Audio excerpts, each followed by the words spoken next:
Welcome to Herbally Yours, an adventure into the world of natural medicine. Here is your host, Dr. Ellen Kamhi, the natural nurse who will help you take the leap to ultimate wellness. And greetings. Thank you so much for joining me, Ellen Kamhi, the natural nurse, for another edition of Herbally Yours, right here on the voice of Nassau Community College, 90.3 WHPC. Herbally Yours brings you the latest information about the many facets in the world of natural living. Today, we are so happy to host Chris Kilham. Chris is a medicine hunter, author, and educator, and he is the founder of Medicine Hunter Incorporated. He's conducted medicinal plant research in over 45 countries and works with companies to develop and popularize traditional plant-based food and medicinal products into the market. And this includes a long list, some of which you've heard of, some of which you may not have heard of, including ashwagandha, kava, maca, rhodiola, schisandra, tamanu oil, cat's claw, dragon's blood, ayahuasca, and hundreds of other plants. Also, Chris works to bridge worlds, regularly sharing information about other cultures through presentations and the media, including CNN, who calls Chris the Indiana Jones of natural medicine. And you can find out more about him and his work and his books at medicinehunter.com. So thank you so much for being our guest today, Chris. Oh, it's my great pleasure, Ellen. It's actually been a while since you and I have had a good conversation. That's true, but certainly we walk in many common circles. Let's go back in time. And how did you become what you now are known as the medicine hunter? Well, it was really a combination of two interests kind of colliding in my life with a lot of good fortune thrown in. Since I was a teenager, I was interested in herbs and also very interested in travel. And, you know, I did not know much about herbs at all, Ellen, and I didn't have good resources available to me, or I didn't know how to find them. And so my quest for herbal knowledge was, you know, kind of peripatetic. I mean, I sort of wandered around, and I'd meet somebody who knew more than I did, and I'd ask them questions, and I'd occasionally find a book. And at the same time, I was kind of traveling busily all over the United States. I used to drive across country, you know, at least across and back at least once a year. And, you know, I went to the tropics in my late teens and was just so excited by that environment. I had never been in a tropical place before, and that really excited me to learn more about the medicinal systems of different cultures, Ayurveda in India and traditional Chinese medicine in China. And to make that whole long process very short, after working in the natural products industry in retail and manufacturing and lecturing all over the country, I was expert enough in botanicals that I started to get asked to participate in projects, and that eventually led me to working with suppliers of herbal ingredients all over the world and doing what I've been doing now for just working as a medicine hunter, I guess, for about 30 years or so. So it's been a very, very exciting and gratifying path, if not, completely well thought out. So you were basically led through your interests and intention, and the fact that it became your not only avocation but your vocation was kind of a combination between intention and luck.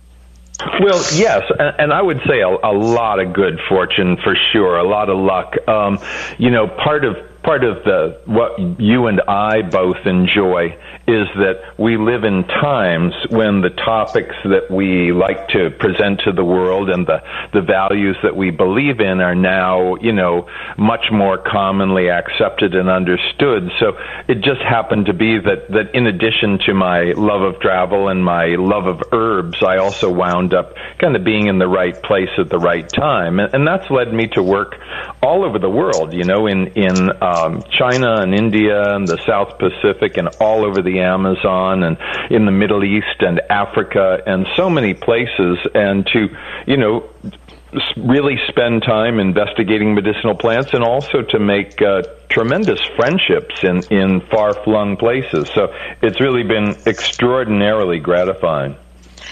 And you've done great work in the field and also bringing to the forefront how modern medicine can actually utilize these same plants that have such ancient, traditional healing roots. Well, yes, and also how traditional herbal medicine can really benefit from pharmaceutical technology too, Ellen. If you want to make sure that when you give somebody an herb, they get the same, concentration of active principles time after time and similar effects time after time, that requires some pretty sophisticated technology, and we have that now. So we've seen this rather remarkable blend of, traditional herbal medicine linked to modern pharmaceutical technology, in many cases, extraction, concentration, purification, that type of thing, really to create the best of both worlds in terms of effective, safe, profoundly beneficial, healing aids from nature. And that's a very good recap of what often goes on.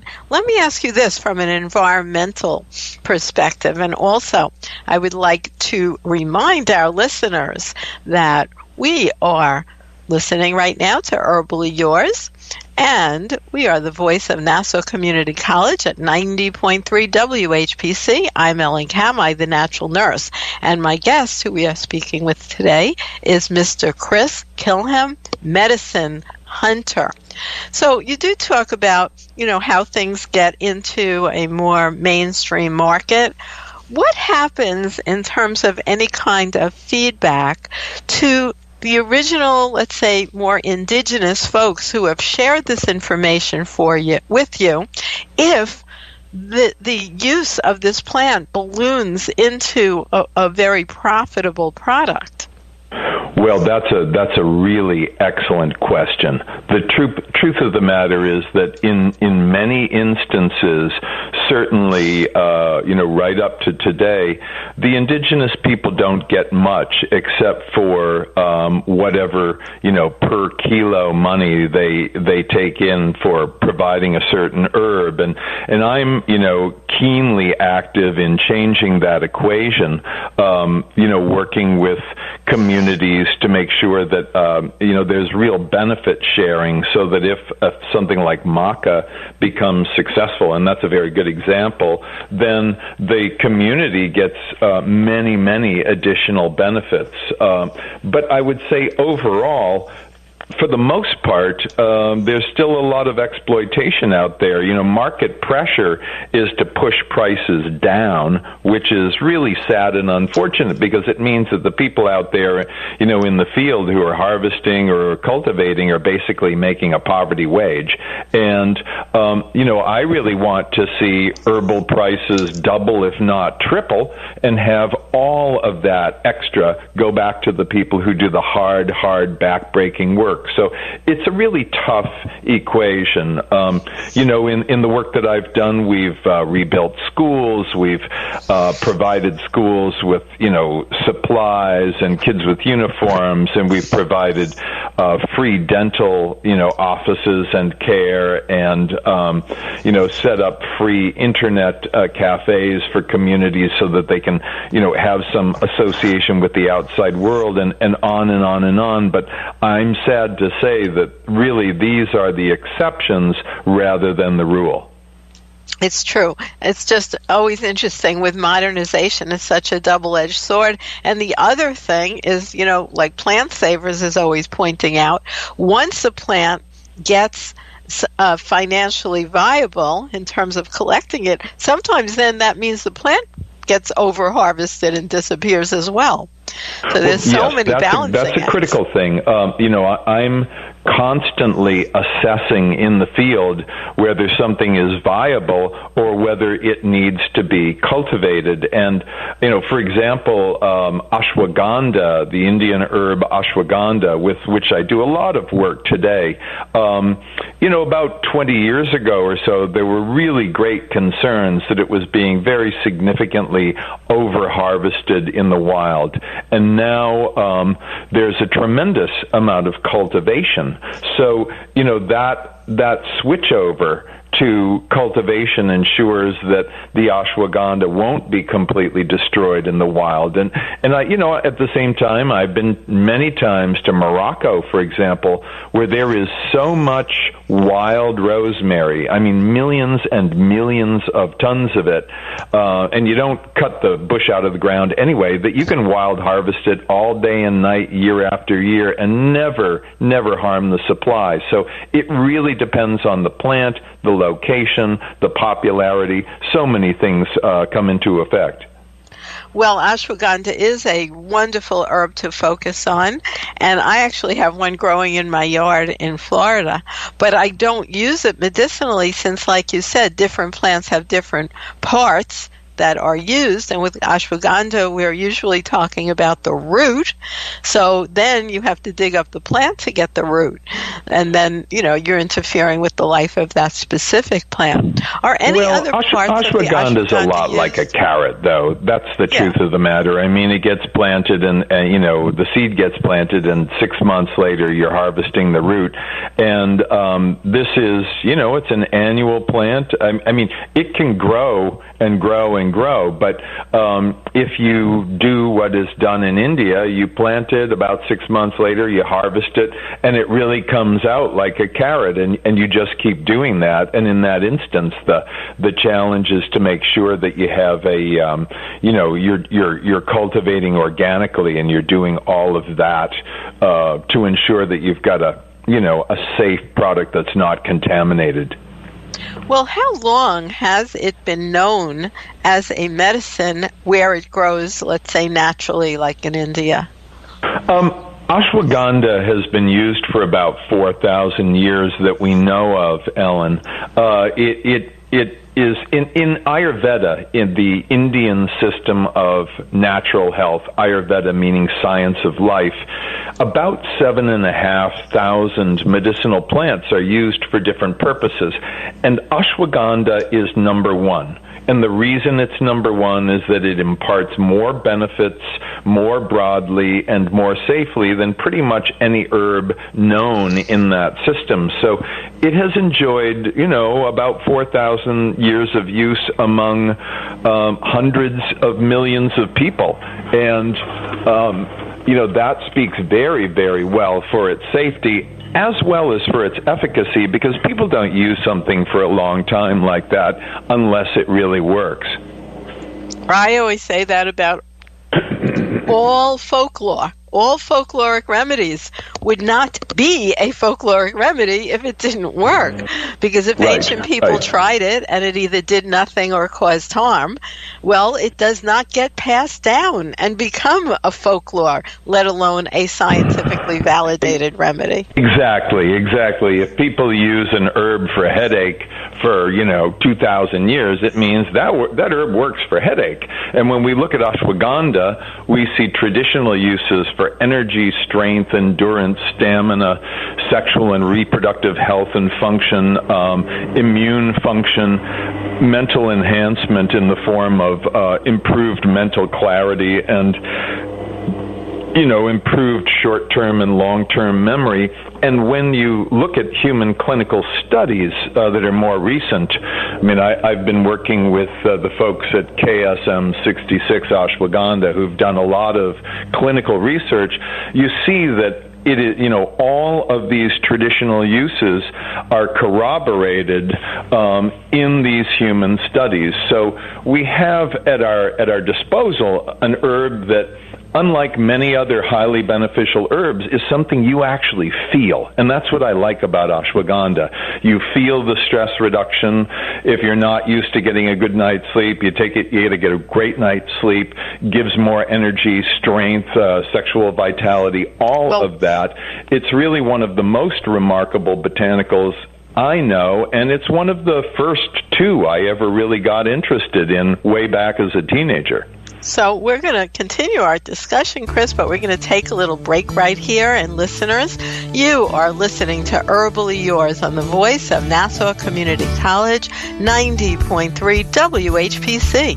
Listen live online at nccradio.org or on iHeartRadio.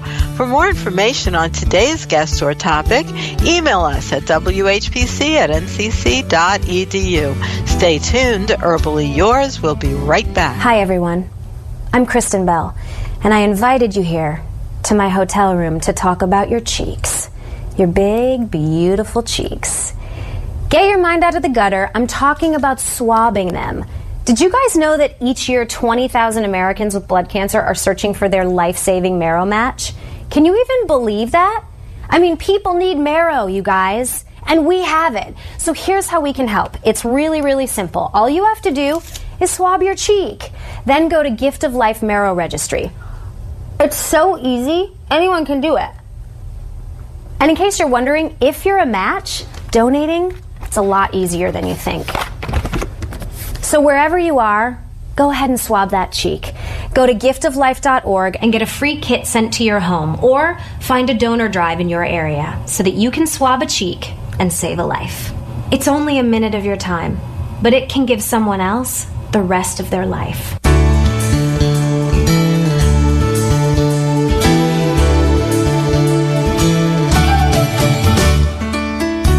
And welcome back to more right here on Herbally Yours on the voice of Nassau Community College. This is Ellen Kamhi, your host, the natural nurse. And you can always join us on ground or online. Go to naturalnurse.com calendar, and we have ongoing workshops, outside events, herb gathering classes that you can come to locally or join us from anywhere in the world online. Our guest today is medicine hunter Chris Kilham. You can find him at medicinehunter.com, and he has a wide range of information there, as well as many wonderful books that he has written and podcasts like today's podcast. Today's actually a real radio show, Chris, and welcome back. I always love real radio. This is I real don't know radio. if you know this, Ellen, but I grew up in radio. My mom was a jock, and she also did TV in the Boston area, so I have the fondest memories spending time as a kid in various studios as my mom was on air. Right, and that seems to be sort of transiting into podcasts, and because we also archive our shows, so if someone's listening today, they can listen anytime in the future. So it's becoming sort of a hybrid situation.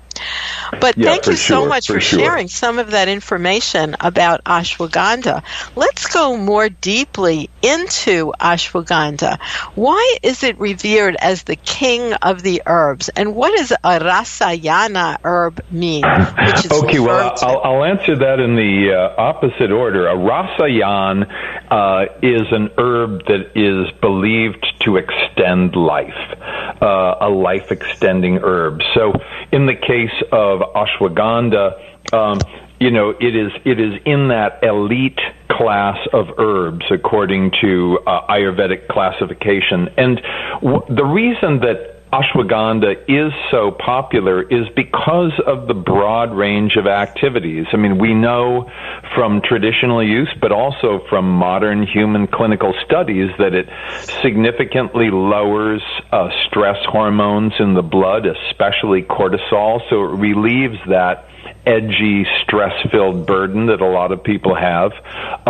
We know that it enhances our body's actual production of energy in our cells, the production of ATP. We know that it enhances physical strength and endurance and recovery after exercise, that it is profoundly beneficial for men and women from a sexual vitality and function standpoint. And I would say, while the pharmaceutical companies are throwing themselves like crazy people at the whole notion of a female Viagra, we have that in ashwagandha. Every parameter of female sexual function and pleasure is enhanced by ashwagandha. The list just goes on and on in terms of what it does. And some people say, well, how can an herb do that much?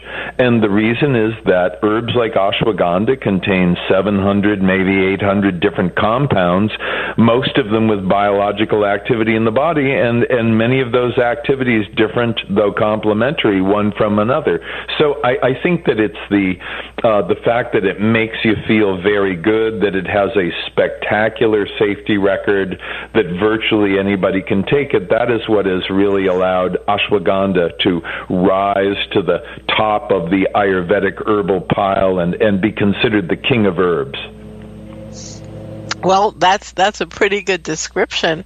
And I know that it's available in many forms. And, of course, people are often seeking things that are labeled as organic. Is ashwagandha certified organic in India? Well, the KSM 66 extract that I work with is certified organic, and many people do cultivate organically in India, but some don't too. So unless you see, a USDA certified organic logo on a bottle or on a product, you have no guarantees about the agricultural conditions. And that's really critical. We should not be consuming agricultural toxins, and especially in our herbal extracts, which are concentrates, it is doubly so. We should not be taking in these, hormone-disrupting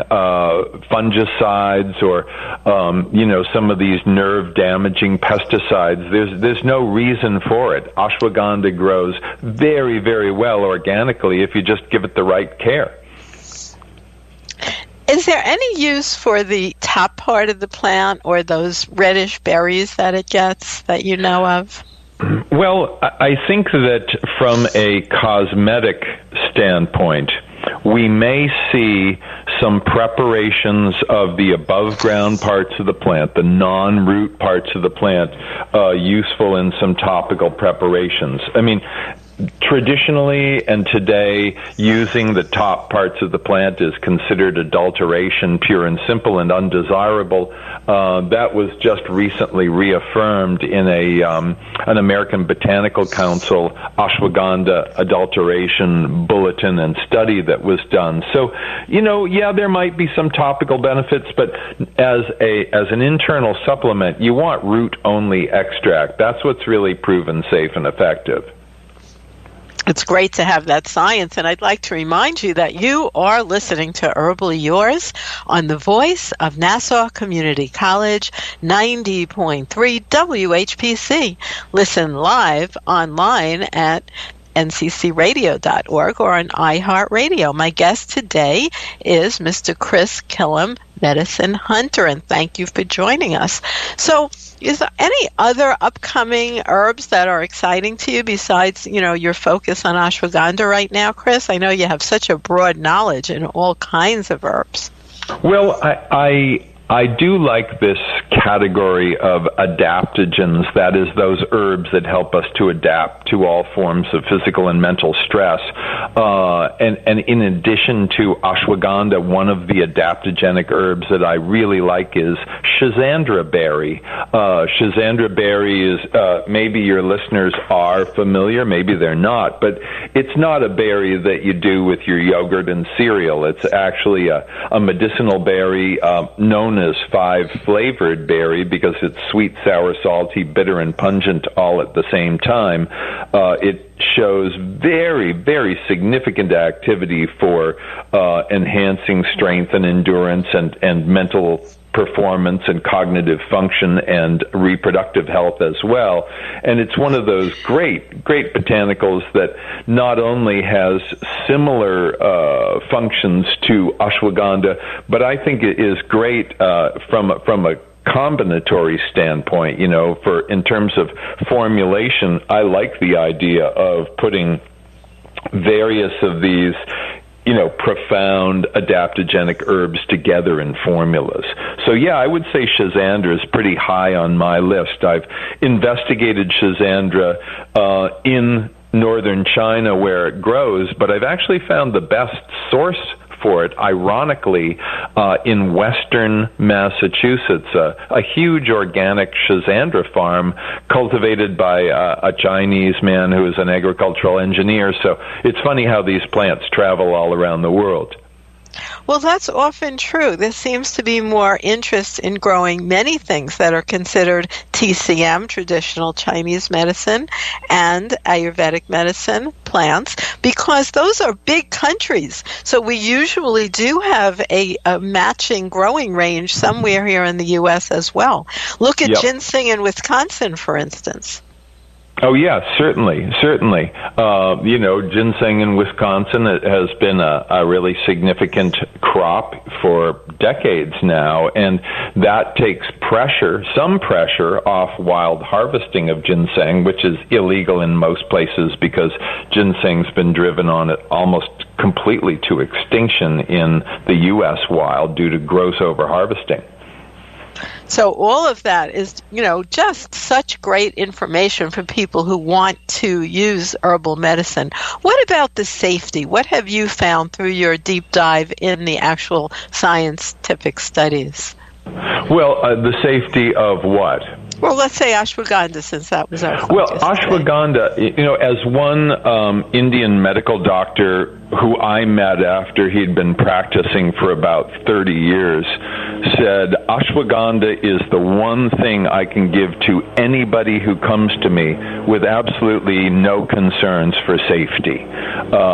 And I think that's the very well-deserved reputation of ashwagandha. We see you have to eat something like 250 kilos of this stuff to show any toxicity, and nobody can physically do that, It's just extraordinarily safe. So for young and old, for men and women, for people who are recuperating from illness, for folks who just want, more of a boost in their life, for athletes who need extra performance, for men and women who want to have a healthier sexual and reproductive life, for all of these people, for students who need a study aid, for, folks who have so much mental demand on them that they really need a mind sharpener.